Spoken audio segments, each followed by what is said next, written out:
Sorry to keep you waiting. I've carried out the treatment as per Master Matoya's instructions. It should slow the destabilization of their corporeal ether quite significantly. But tell me, how fare our friends in the First?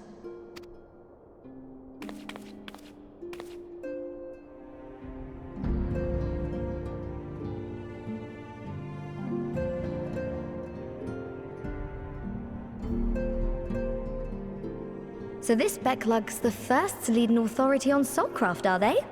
Sounds promising. And Urianger's proffered solution of white auracite is rather ingenious now that I think of it. Well, while they press on with their preparations, you may rest assured we will continue to do our part here.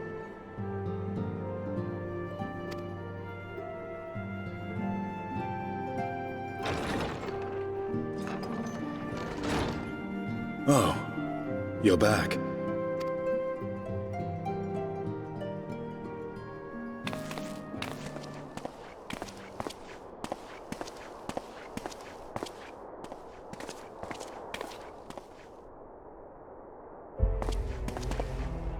And none the worse for wear, I see.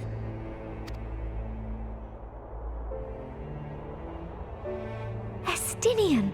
Oh, thank the gods! We've been worried sick. Did you lose your link pearl or something? The situation in Garlemald has become more complicated. I was making my escape from the capital when I ran into one of yours, Riol. He thought it best we come straight here. More complicated how?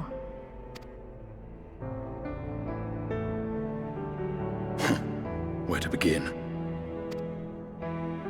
After entering the Empire via Razat Han, I went about my mission of investigating Black Rose. It was then, inside a provincial factory, that I encountered the one who styles himself Shadow Hunter, Gaius Baelsar. Our goals being apparently aligned, we joined forces and ventured on into the heart of the capital, to the very Imperial Palace itself.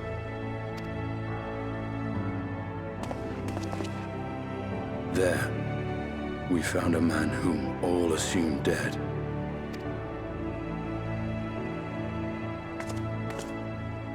But his soul lives on, and he has wrested back his flesh. Xenos ye Galvas.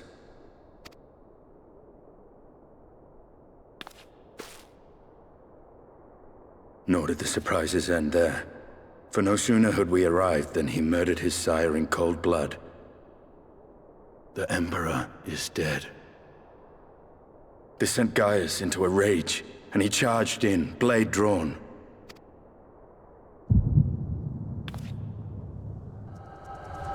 What's wrong?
Are you all right?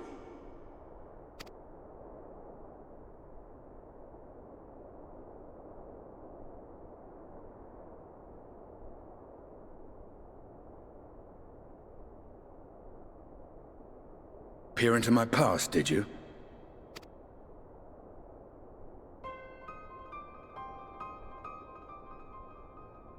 Well, I didn't quite relive the experience as you did, but I bore witness to it all. I'm still not sure what I think of this gift of yours. But no matter. Our confrontation was cut short when the Imperial Guard arrived. It was then that Xenos took his leave, citing boredom. To think their research into the Echo could bear such fruit. Escaping death, jumping from one body to the next, and returning to his own after all this time. He is an Ascian in all but name.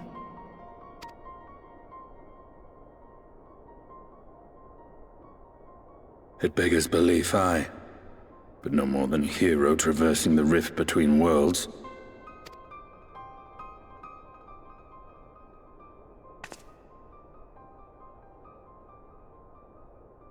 My concerns are far more prosaic. With the Emperor dead and the Crown Prince missing, the Empire is in disarray.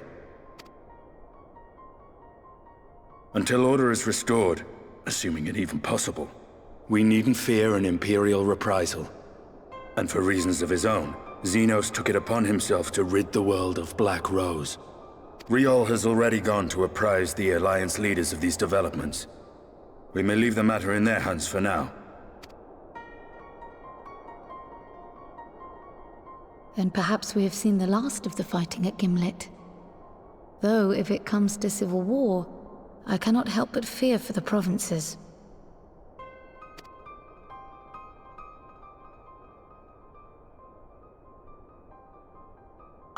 I'd nearly forgotten to ask. What became of Gaius? Did he not escape with you? That he did, but we parted ways shortly after leaving Garlemald. He claimed another threat had arisen which demanded his attention. He didn't elaborate, but the absence of some device or other in the capital gave him reason to believe they're planning something. Lest you worry, I believe he has well and truly shed the Black Wolf's pelt. Conquest is no longer his objective. We may safely leave him to his own devices.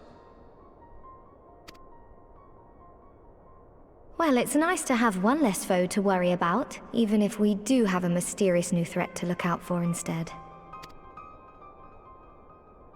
Speaking of which, I'll see that Riol and our shinobi are made aware. Though we still know next to nothing, it can't hurt to be vigilant.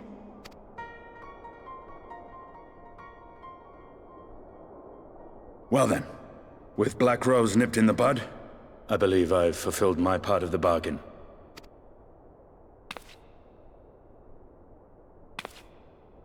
That's true, but with the Archon still slumbering away, we were hoping you might agree to stay with us for a little bit longer.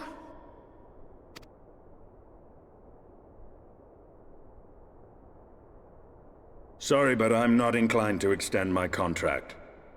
Gaius isn't the only one with business to attend to.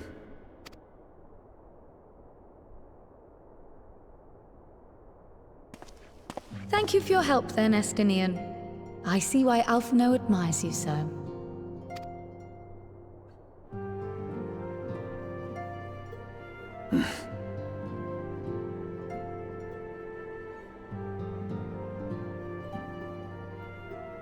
Farewell, my friend. See that you don't make a habit of dozing off in battle.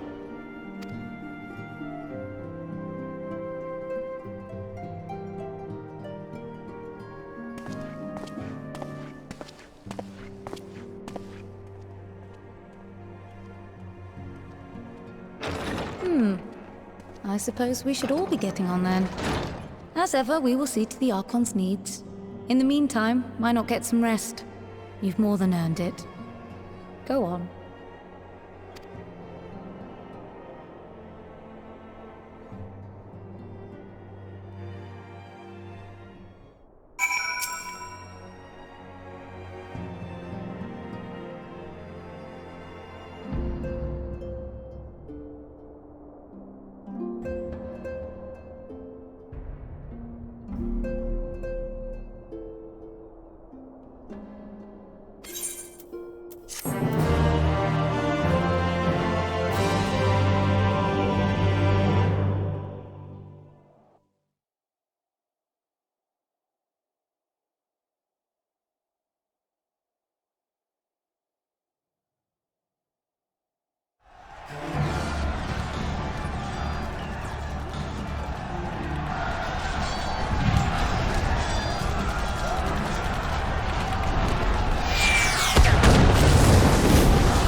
They're here, Commander.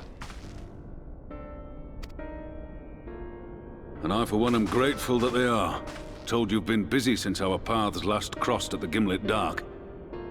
Not that I understand half of it. When the Scions spoke of other worlds, I'd struggled to describe what I pictured. Mayhap things would seem clearer were I to hear the tale from your own lips. But I'm afraid the situation will not afford us that luxury. I trust you two require no introduction. We meet again, hero of Eorzea.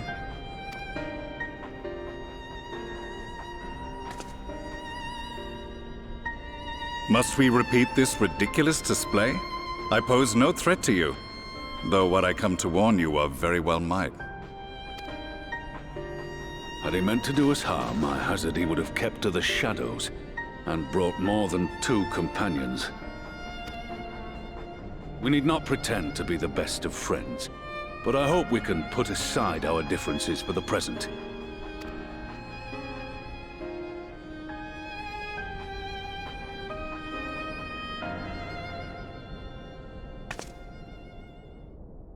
As you are doubtless aware, Sir Estinian and I cooperated to rid the world of Black Rose in your absence. Our journey together took us as far as the Imperial Palace, where we witnessed Emperor Varus meet his death at Xenos' hand. Being the sole witnesses to this crime, and in no position to defend our innocence, we were then forced to flee, each pursuing his own avenue of escape. When we were later reunited, Estinian claimed to have encountered an unfamiliar kind of machina during his flight, but to me his description seemed anything but, and upon further investigation I found that I was right.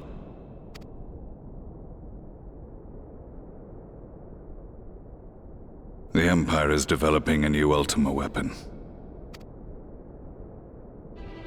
What, that Allagan monstrosity, created to vanquish primals, with which you yourself once thought to conquer Eorzea? The same.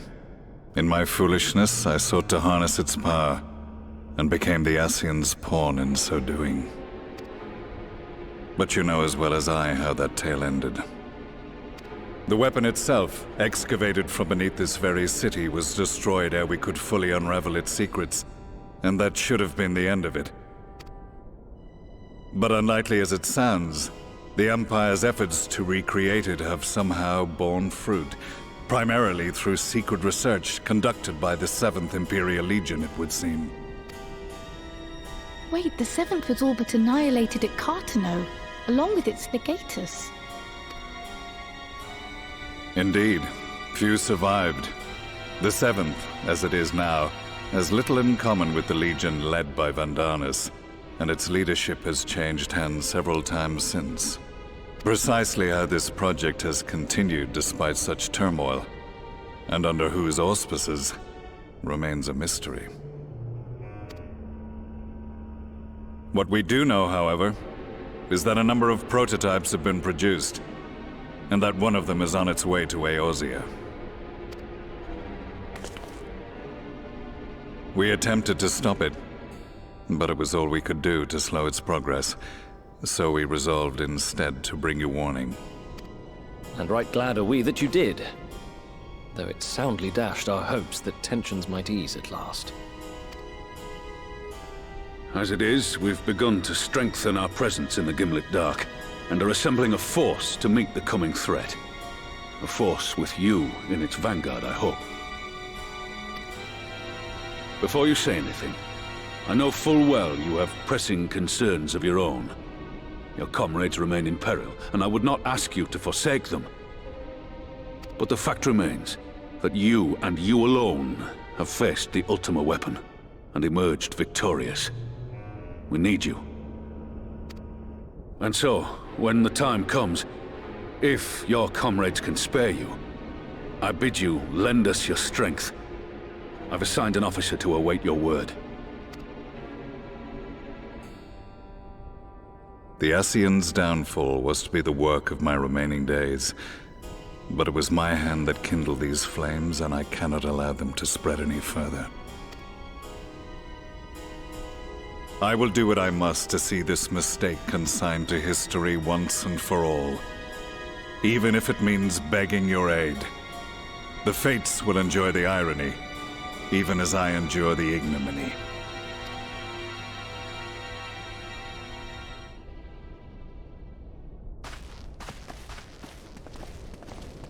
I too shall make for the border and offer my skills, meager though they seem in such company. Mayhap we shall meet there anon.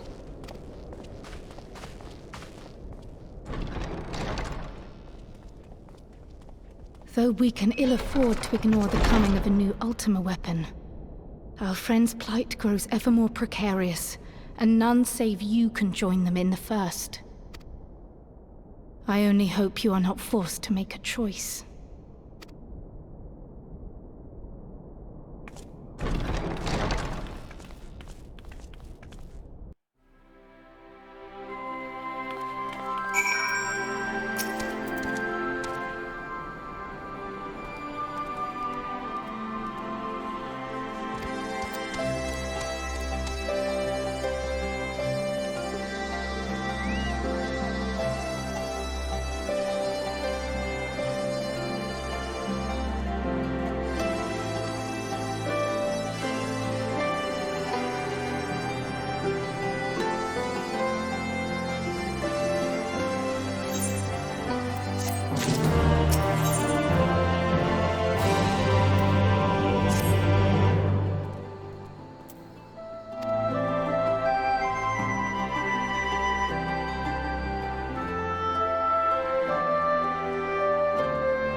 Now that we are all here, what news from the source?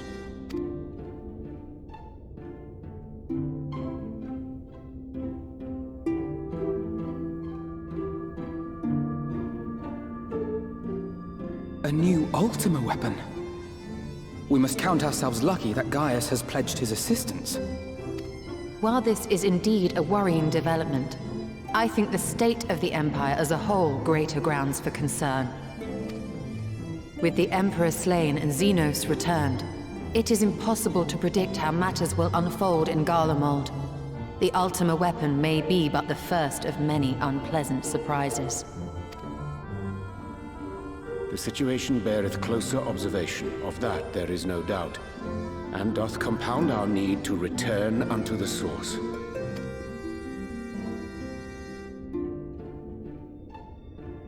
Then let us address that issue. Our long search for a means to see you safely home may well be nearing its conclusion. Thanks in large part to Urianger and Beklug's invaluable insight, we have succeeded in fashioning a vessel for the journey.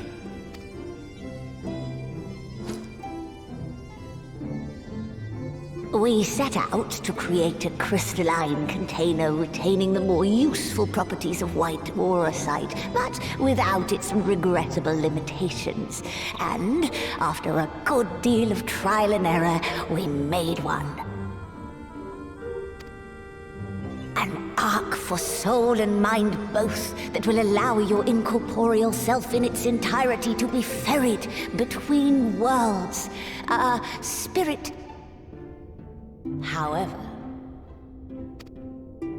However, though the vessel is possessed of the requisite qualities to hold mind and memory, it wanteth yet for a means to receive of them. For that, we must needs imbue it with the Exarch's innate gift. A gift that lives on only through the blood of the Allegan Emperors, which certainly does not flow within aurosite or any other crystal. Just so, milady.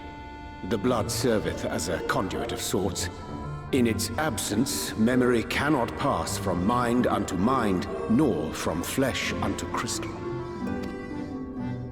That being the case, we must either alter the process of inheritance so as to require no such thing, or determine a means by which my blood may permeate the vessel.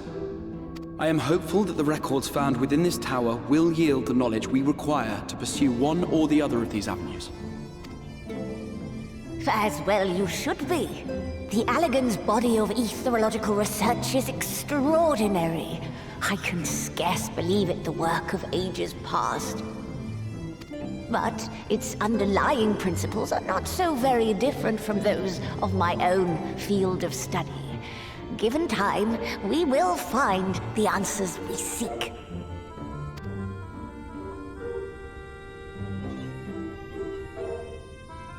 I know that you can ill afford to wait, and it pains me that I must ask you to do so. I can only reaffirm my promise to you that a solution will be found. Whatever it takes, I will see you safely home.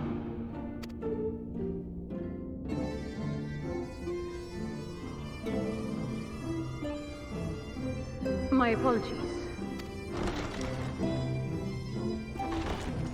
I do hope you haven't come to tell us that mortal peril fast approaches. No. I had hoped to speak with the Warrior of Darkness. But there is no need to cut short your meeting on my account. I will be waiting outside.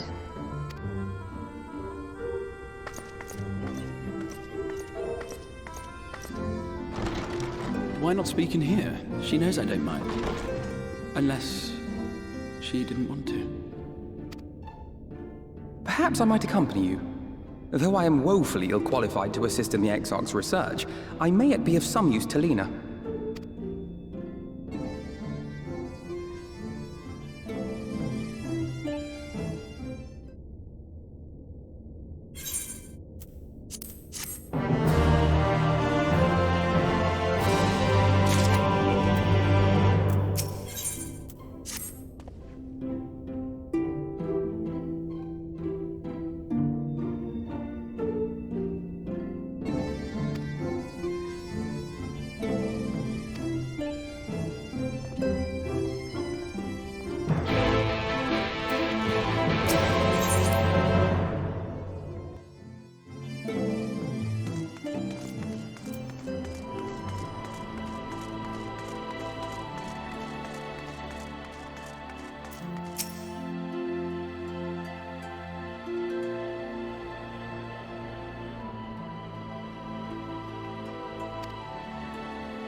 Did you slay this Eater?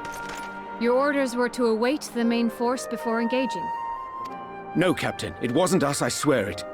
A man came out of nowhere and cut it down before we knew what was happening. By himself? Certainly it is no Light Warden, but nevertheless. It's true. Felled it with a single swing of his axe, he did. I've never seen anything like it. So I says to him, "Who are you, the warrior of bleeding darkness?" And he says, "No, I'm a warrior of light." And that was it. Buggered off as quick as he came. A warrior of light? Why would someone go around calling himself that, though? It was those bastards who caused the flood. I mean, if you were going to pretend to be anyone, it'd be her. The warrior of darkness. Eh? Oh, I didn't know. It's an honor.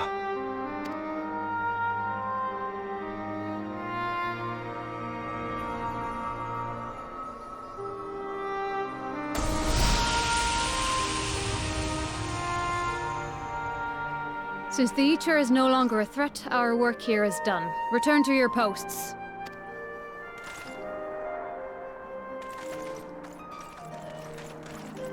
I had hoped to fight at your side today.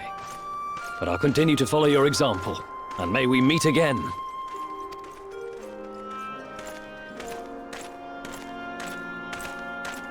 I apologize for the wasted journey. It seems I overestimated the threat. As for this warrior of light, I do not know who would be brazen enough to take that mantle for his own. Whatever it may once have meant, it is forever tainted by the association with the Flood.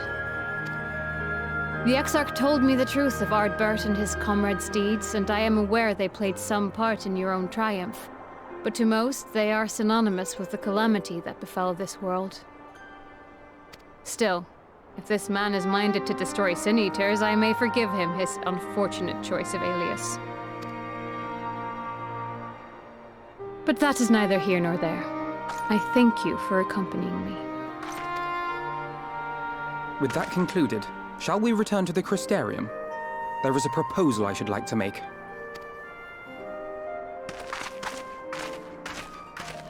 Forgive me. There is one more thing. A personal concern of mine. I had hoped you might have a moment to speak privately. Take your time. I shall go on ahead.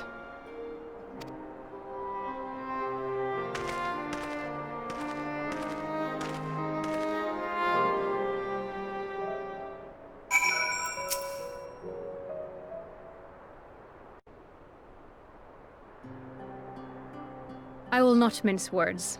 This matter concerns the Exarch. Though his countenance belies his age, his demeanor never has. He has seen more than any man should and grown ever more weary with time. But I see I give the wrong impression. While it is true he attempted to open a letter with a salmon fillet the other evening, we are not here because I suspect his mind is deteriorating. Nor do I believe him to be so maddeningly unconcerned by the prospect of his own death as he once was. Indeed, the opposite is true.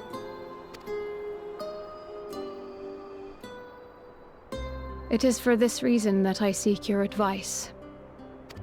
Since he returned from the Tempest, the Exarch is not as he was. He seems a different man. A younger man. I know not the details of his research, but when I saw him at work recently, there was a glint in his eye that I had never seen before. He looked happy. It was as if he had peered into the future and for the first time found joy there. Though it gladdens me to see him thus, I wonder if I should not keep my distance. I fear that my presence will only anchor him to the past, remind him of all the pain that came before.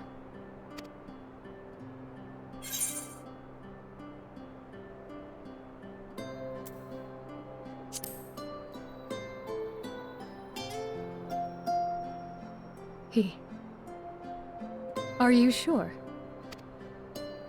Then perhaps we might remain as we were. As we have always been. What a relief.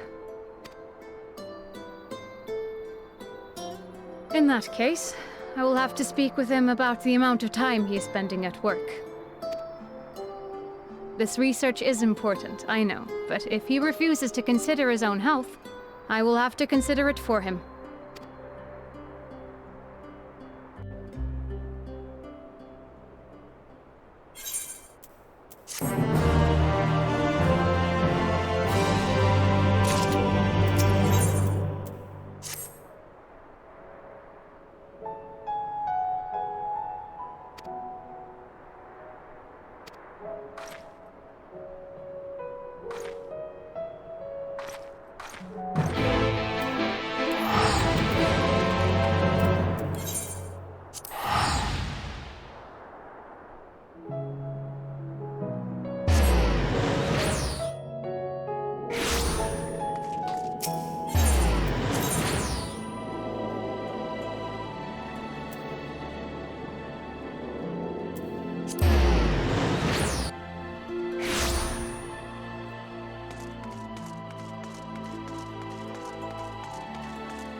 Yes, this looks to be nearly everyone.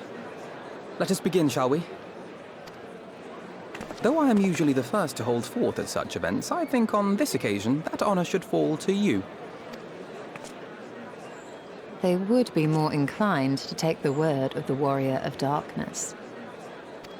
Indeed. In light of the subject matter, who better than thee to speak these truths?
Wicked White? The Warriors of Light did all that? So they never... I mean, they only ever wanted to help. And when everything they'd done turned to ash, they still carried on.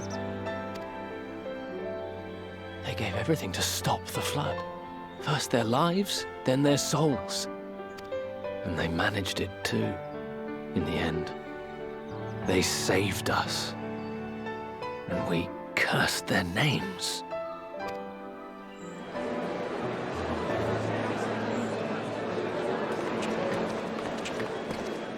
This should go a long way towards clearing the air.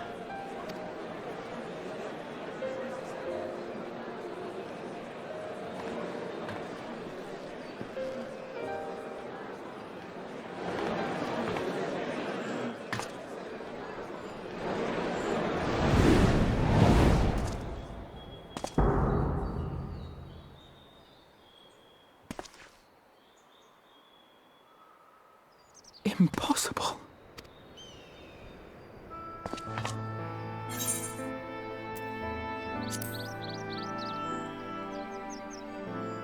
I definitely see something. You don't think it's a ghost, do you? Nay. Yonder standeth no bloodless apparition, but a warrior of light and darkness both. Odd. What in the world?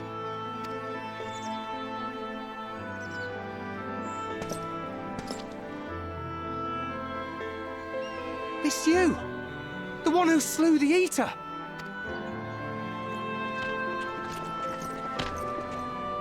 That it should be the Warrior of Darkness who brought the truth to light. You've saved me a fair bit of time. Though I have a few words of my own to say, if I may.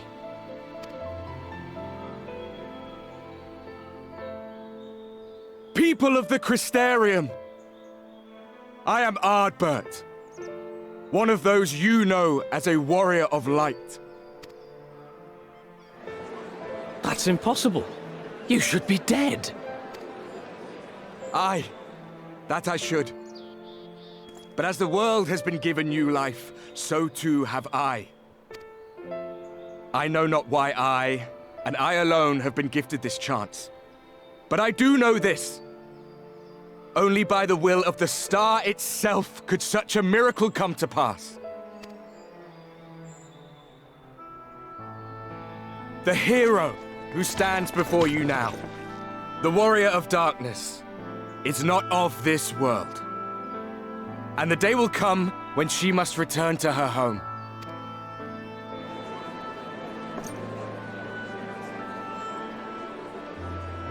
But this land is our home. And if it is to remain so, now and forevermore, it is we who must protect it. The time to rely on saviors from afar has passed. It is you who must rise. You who must become The new Warriors of Light! What? Us? Warriors of Light?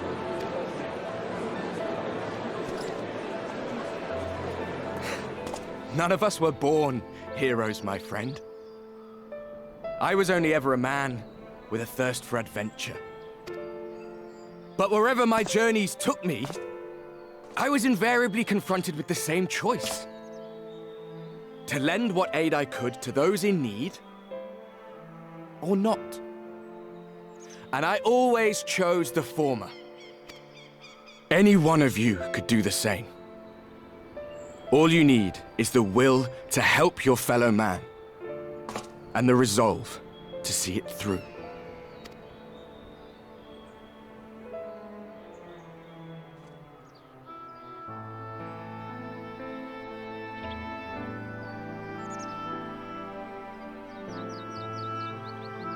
From thine own lips did we learn of Ardbert's fate, and by thy countenance I gather thou art not inclined to recant thy testimony. Yet whosoever this man may be, his words hold truth and resonate with the citizenry besides. For us to voice our doubts here and now would serve but to sow disquiet. 'Twere better we retired unto the ocular and there discuss this matter in private. Go. I will stay here and watch.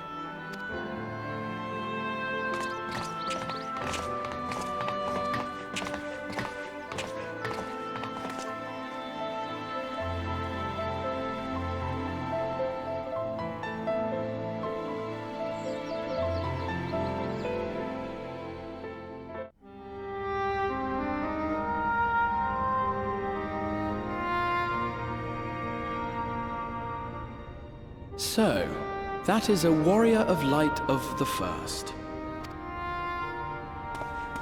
I've not had the pleasure of making his acquaintance, but as you all seem to be in agreement, I gather this is no simple case of mistaken identity. As far as I was able to discern, that was indeed Ardbert. It has been a long time, but not that long. Could he truly have been resurrected as he claims?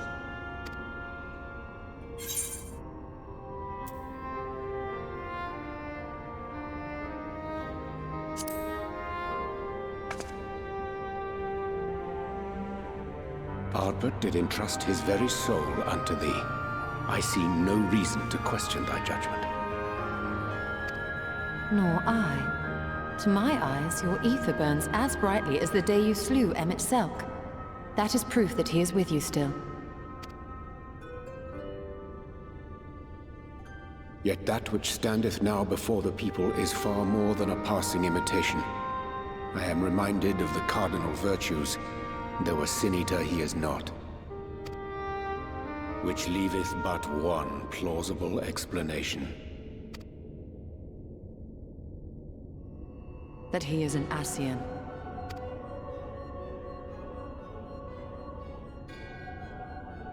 Given their fondness for posthumous possession, I would have to agree. From what I understand, the Warriors of Light were laid to rest in Yulmore by those whom they had aided in life. At the time, some few still remembered them as heroes. Needless to say, 4 of them were subsequently exhumed to serve as the virtues. And if one knew where to look, Ardbert too would not have been difficult to find. Assuming then that this is indeed the work of an Ascian, my mind inevitably turns to the last remaining paragon to survive the Sundering.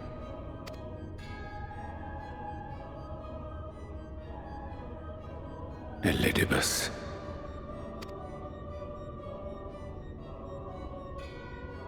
That Xenos hath reclaimed his own flesh is known. Thus evicted from his borrowed form, and cognizant no doubt of Emmett Selk's failure here in the First, 'tis quite possible the emissary chose Ardbert for his next vessel. Inhabiting the flesh of the fallen. My, that is unsavory.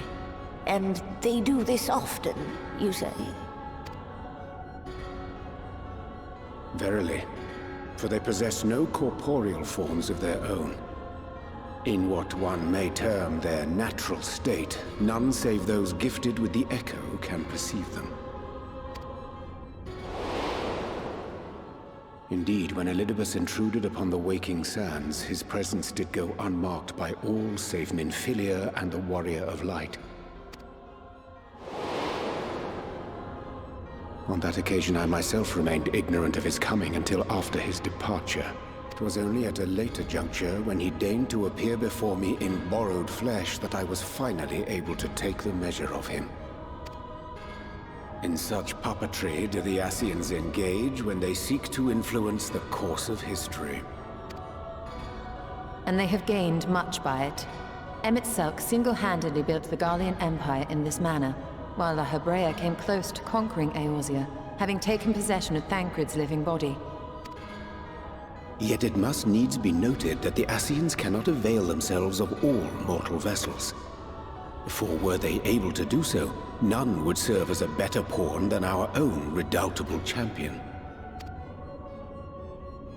Mayhap the blessing of light shieldeth Hydaelyn's chosen from Ascian influence. Or mayhap other forces are at work. We cannot say for certain. Whatever the reason, I hope it holds true. I dare not contemplate what might come to pass otherwise. Is it not peculiar, then, that Ardbert's mortal remains should be susceptible, given that he was once a warrior of light? Or did the final departure of his soul make it possible, perhaps? Regardless, to hear an Ascian use him to call forth new warriors of light boggles the mind.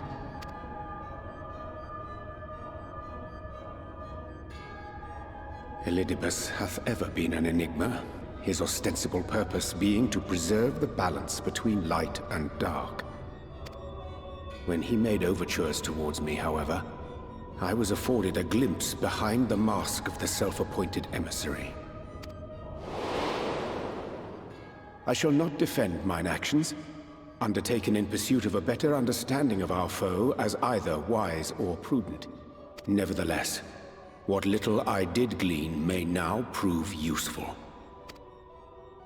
Elidibus possesseth a subtle mind, practiced in the art of manipulation. That he coaxed this star's most valiant heroes as far as the source with naught save half-truths is no trifling feat. And now I believe he doth employ his skills once more to some as yet unknown end. Though naught is certain, should my suspicions prove true, we shall have need of all our wits if we are to uncover and thereafter thwart his plot. Agreed. 'Tis plain that simply speaking out against him will not avail us. At best, it would only serve to confuse the people. And I would hesitate to do anything which might tarnish Ardbert's reputation once more, nor yours by association. That being the case, it may be wise to keep a covert eye on this Ardbert's movements, as we attempt to discern his purpose and how best to mitigate his influence.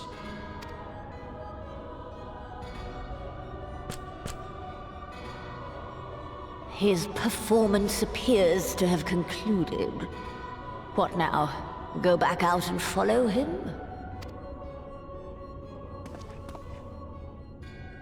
Twould appear Master Alphino already hath pursuit in mind, and I suspect one pair of eyes shall better serve our cause than half a dozen. Let the rest of us maintain an inconspicuous distance, for the present at least.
our new discoveries are to be found this way.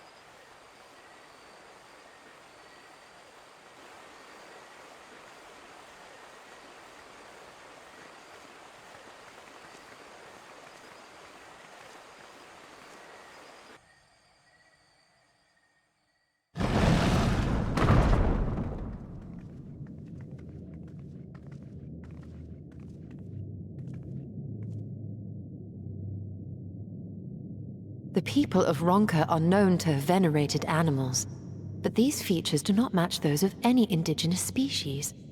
This is no common beast.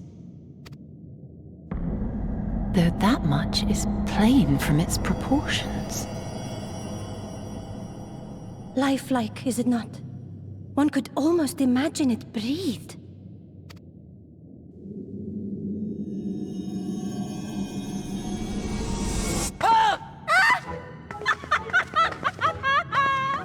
Why you... Ugh.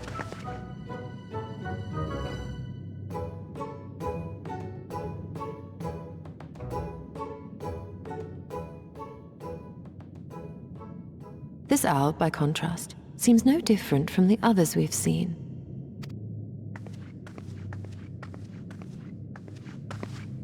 The sealed door lies ahead.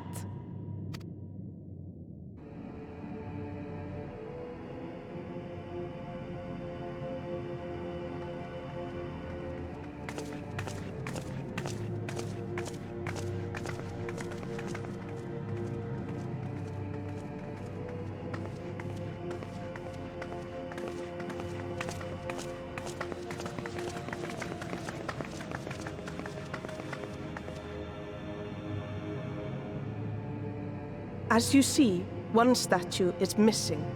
I expect we are meant to replace it as before.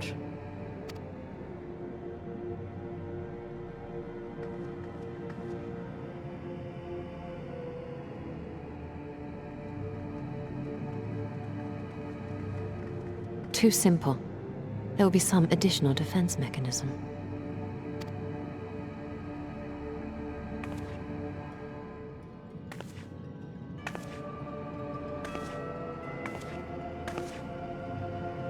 Just a moment. There are words carved into the stone. He who would disturb a hero's deserved slumber shall instead waken the beast and know his folly. Wait! Don't!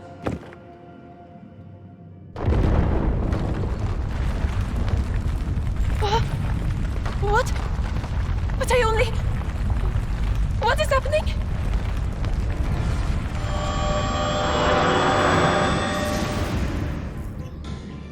Oh no, oh no, oh no, oh no, it lives! Why am I not surprised? Prepare yourselves.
'Twould seem the magics have returned us. How polite. Now, what have we learned? Ah, we were bound to run into a living statue eventually. And now we can open the door.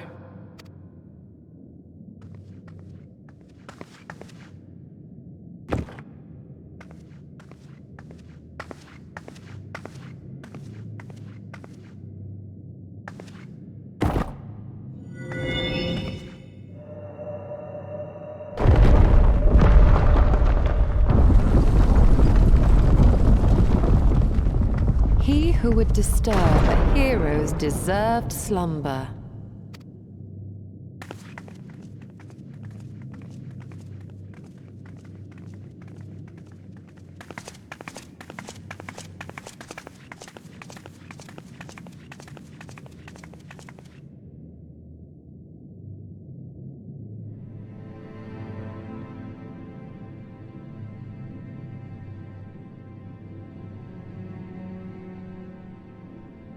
A tomb, just as I thought. Befitting a hero.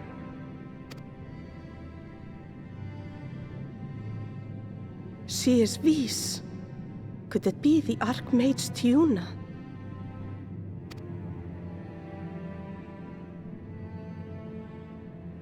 A legendary hero of Ronka, as you surmised.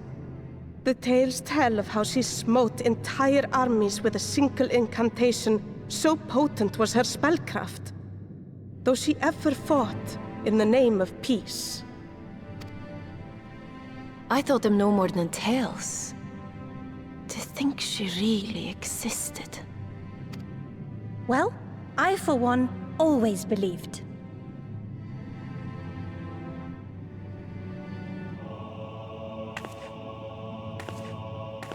I wonder.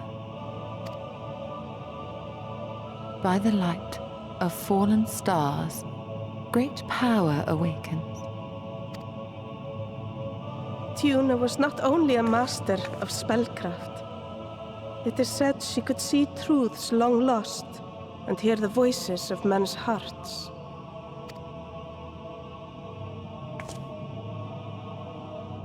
Naught less than the echo. In which case, none of this is mere coincidence.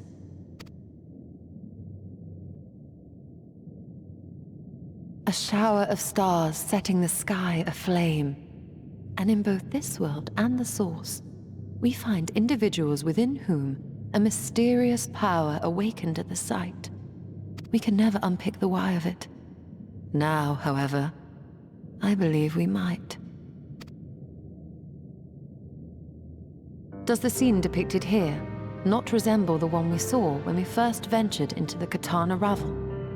Moreover, does it not recall that which Emet-Selch invited us to witness in Amarot?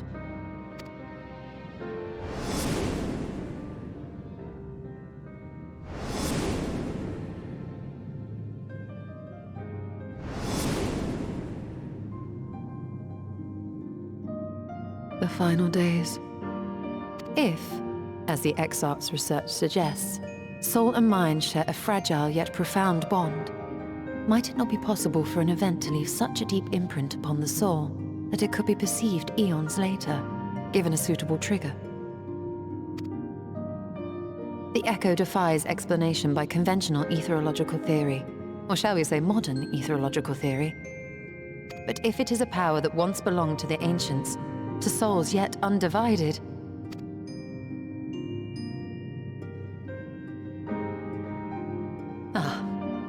it would seem I have entered the realm of pure speculation, and I call myself a scholar. I shall refrain from making any further wild claims until such time as I have evidence.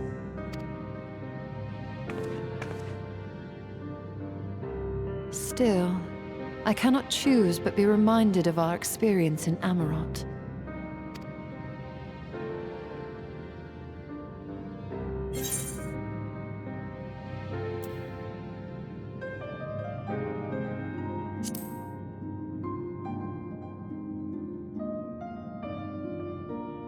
Remember us.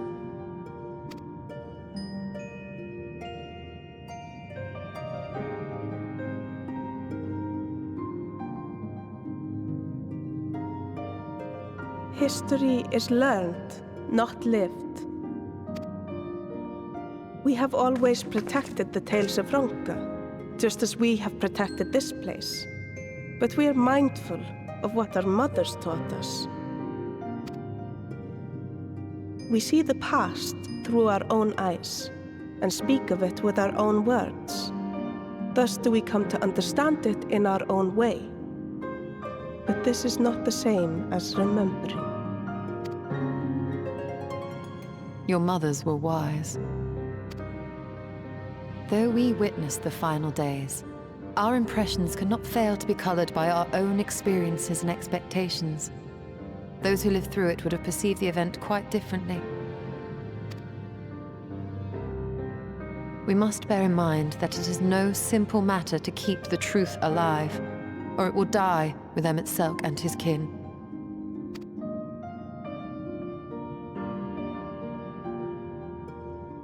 But we have disturbed Hugh long enough. Fanau will serve similarly well as a venue for our contemplations.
If you were hoping to vent your frustrations on our Issa friend here, I can only apologize. Few as they are now, it took us no time at all to track it down.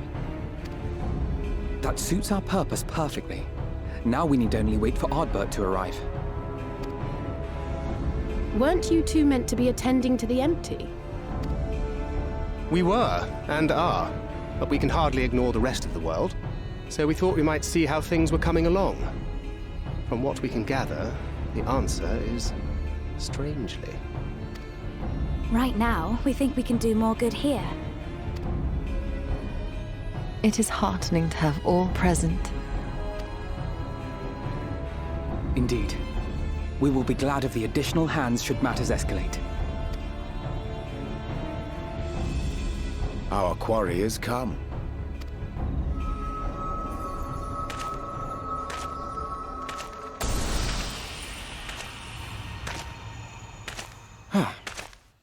It seems I've lost this particular race.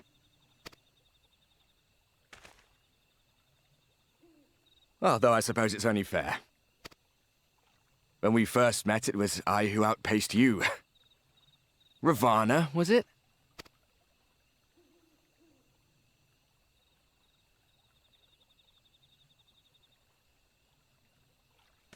But where are my manners? I wouldn't be here were it not for you, and I have yet to say a word of thanks.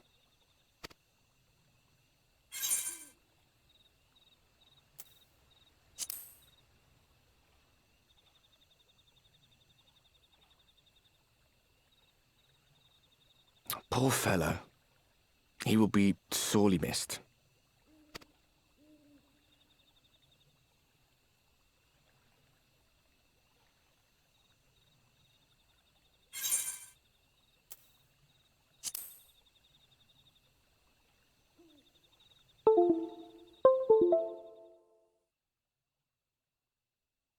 Very well.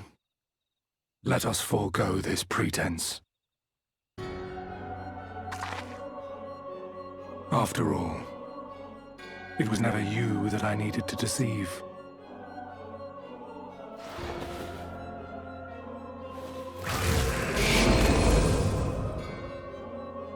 Yes, it is I, Elizabeth.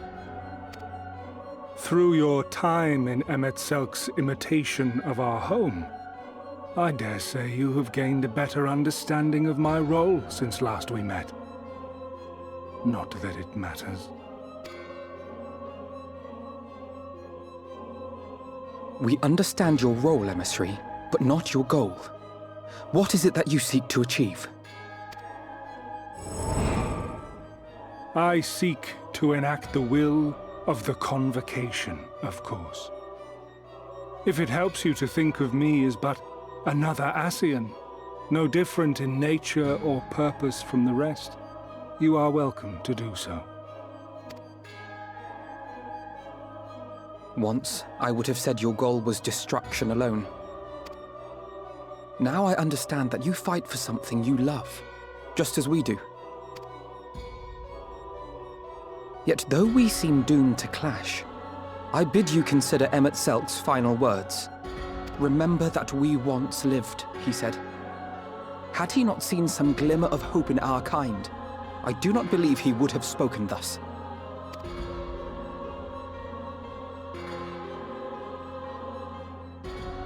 None better understood your plight than he. His words must surely be worthy of your consideration.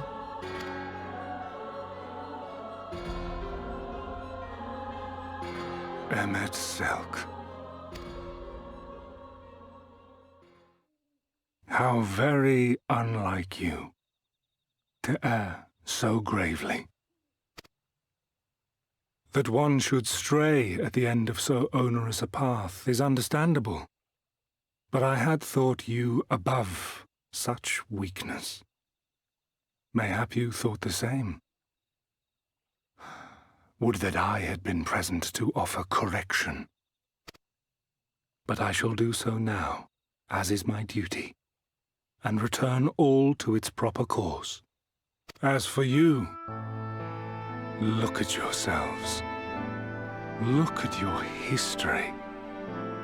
Look back 100 short years to how your greatest warriors were undone. And now, at but a word from me, you raise your hands in answer like the puppets you are. Naught has changed. You fail, and you fail, and you learn nothing. Allow that which is most important to slip through your fumbling fingers like so many grains of sand, again and again and again, and you would remember us. You do forget yourselves.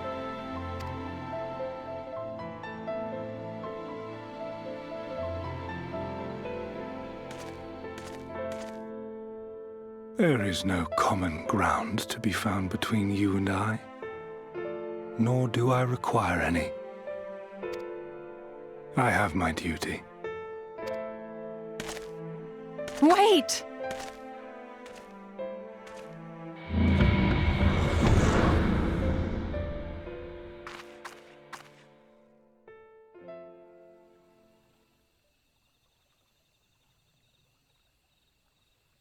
Well, we have confirmed the identity of our foe at least, and 'tis safe to say his objective is the rejoining. But we still have no idea how playing the part of a warrior of light will further his cause, nor why he would spur others to do the same.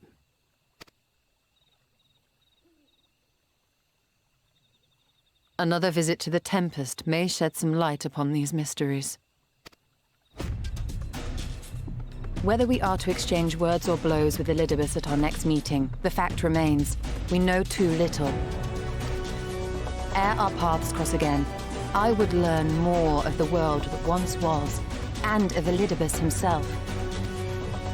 In this, we would be best served going directly to his home, much as Emmett Selk came to ours. Though I see the wisdom in thy suggestion, the Amarot we visited is but a phantom born of Emmett Selk's memory. I fear it will teach us little that we do not already know. I quite agree. Yet the ruins of the actual city remain unexplored. Given the vastness of the Tempest, I should not be surprised were there more such structures like to those in which the Ondo reside.